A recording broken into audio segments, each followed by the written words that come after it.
Speaking about the Rasha at the Pesach Seder, imagine on Pesach you see cakes, like these yummy, fancy cakes, and in a nice box. Now, it's not like all year round when you see, as a friend said, he saw eating a piece of chazer, it made him lightheaded and nauseous. But if you saw kosher Pesach cakes, you wouldn't get nauseous.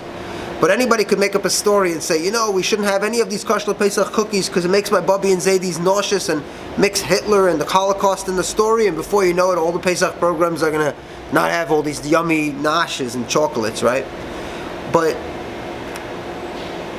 so it's interesting how the psychology works. But the thing with the Rasha is minhagim. The Rasha comes to the Seder, he shows up, so he's not hoitias atzma min haklal. Some guy had a moral panic and said, you know what? Lefisha hoitias atzma min haklal kafar beiket. Because he said ma'avodah zeis lachem. He said lachem, what is the service to you? But really, what is the service? There's no, when the Haggadah was written, there's no animal sacrifices. So it's not like he didn't want to partake in some temple practice. He comes to the table, we sit down, we have a plate, like all religions do. They have a plate by their festivals, and they eat different types of foods to symbolize different things. So he says, what is this that you guys are doing, these minhagim? And for that we tell him, if you were there, you wouldn't be redeemed. That's how we get him. That's how we really get him. We say you wouldn't be redeemed. Now, that's a mass exodus, but remember that the Rasha does show up, so he does participate. He comes to the Seder. And not everybody in the Seder could even participate. Some people just watch, they don't have a seat, they don't have a plate. So what happens here? So the answer is really, it is the minhagim, because that's the only thing we have when we're living in a country and we don't want to be assimilate to our oppressors, like people who are different than you, and a different religion, a different, when you're a guest in someone's land. Gullus, basically, Jews in exile. Today you don't have that, because you have a democracy and you have Jews can serve in high office, so you don't have that anymore. And racism also is pretty much ended in terms of the institution. So what's interesting is that we have today a very fresh memory of the Shoah, the Holocaust. And that was also an exodus. Some people were saved, some people were not. And in the Holocaust, the ones who get saved is usually the Rasha, Jabotinsky, the Partizanim, the Zionists, the freethinkers, the secular, everyone that was smart. Even if you were a Shemer Torah Mitzvahs, and if you were the Sheini de Alishal or the Tam, you went to the gas chambers. If you were the Chacham, even if you were from, you had connections to the firebrand militant type of Jew to save you. Hitler hated the Rasha more than he hated the Chacham and the Tam and the Sheini de Alishal, because he hates the secular Jew. Hitler hates the Jew that achieves in science.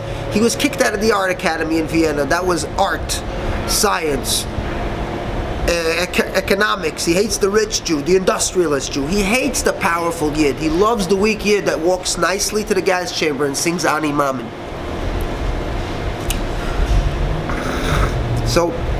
So what we have here is, we have a different type of trying to fit the four sons into a modern context. Like, what do we think? When we sit by the Seder and read the Haggadah, Haggadah is a very cherished book in the Jewish library and heritage and history. What do we think when we think about the four sons? So the Rasha is not only the one that would, first of all, he might get saved because the Hoitzias Atzma Min HaKlal. Would Hitler consider him to be a Jew? Because there were Karaite Jews that were not counted as Jews for Hitler, and they were able to save other Jews. So in Germany, Karaites, the ones who go by the Kra, they never accepted the rabbinic tradition. So what does it mean? The Rasha definitely would be the first to be saved, because he's a thinker. Again, we don't have this, this is not from the text of the Haggadah, but in a modern context, usually the crime of thought the crime in religion today is the crime of thought, not the crime of living outside the community. If you're a Farvagelte Jew and living in the South, they'll still love you. But if you're smart, they'll hate you, and because you're getting under their skin, because they're dedicating their life to something they believe in, and then you ask some honest or difficult questions and people get upset. So today, if you fit the context of the Rasha, he's the person who is he's the wise one. The wise one is really wise. He asks good questions. Because today we have modern philosophy and more people are educated. So the Rasha is the one that would get saved. So imagine that the Rasha flips around the Seder story and says to the Chacham, Ilu Hayasham, if you were during the Shoah, you would be from the believers. The Rayatz of Yitzchak Schneerson and many Chassidish rabbis would tell the people, God's going to save you. And you don't have to worry. Every bomb has an address, kind of like a divine providence thing, when there's very little logic to that, and it's such a destructive piece of advice and tragic. And of course he saved himself and came to America. It wasn't a mass exodus, it was an every man for himself exodus. And this the goal is not to not eat from the tree of knowledge, but the winners are those who do eat from the tree of knowledge, and they're able to predict the future and know where to run. As my Bubby said to me, those who got on the trains, my Bubby was one of them, who got on the trains early and moved to deeper into Russia, were saved. Here in my city, we have a shliach, a beautiful, very, very frum Balabatish family, and from the Bastamsky family. In the Bastamsky family, Chasheva family in LA, the Zayda said to them during the war, I heard this at the Shabbos table, he said that the Zayda said, think. In every situation, think. Your life doesn't get better than your mind does. So to get saved, literally, from the Shoya, you needed to be smart. It wasn't who had more emunah, it was whoever was smarter. And this is the goal today. Many people don't go to college because the Rebbe would say that Mashiach is on the way.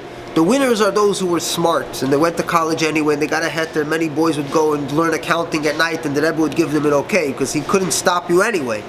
But he needed the bulk of guys not to go, so he can have a great choice of shluchim. When people grow out of the yeshiva, they finish yeshiva, and they're not ready for any job, any high position of any type of craft and any career. So then he has them ready to send them as shluchim, rabbanim, do whatever, make programs, friendship circle, doesn't matter what. But he has the greater choice, and he gets the finer ones, because like the firefighter test, you send someone out. If he doesn't work, you send another one, and then you build a movement. You build a movement on the tragedy of many souls, and that's very sad. You're more concerned with building a movement than building individuals, giving each individual a fulfilled life, which that's what university does. It takes everybody and it develops skills in the simple people, that they become leaders and they become important, and they all become the chacham.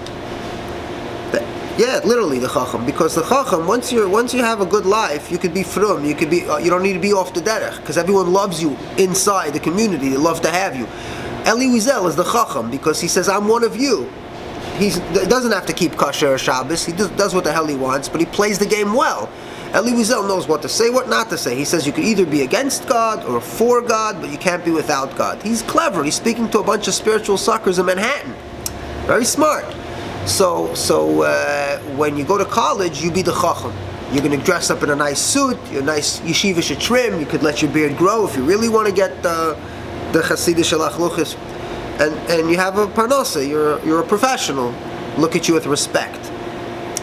So that's what college does. It makes everybody, the sheni de alishol, makes him into a shiyadei alishol, and makes him into a chacham, because he says if you want to be religious, every community will take you with open arms. If you're a well-balanced, put together guy, they'd love to have you. Thank you for watching Sheni V'Chamishi.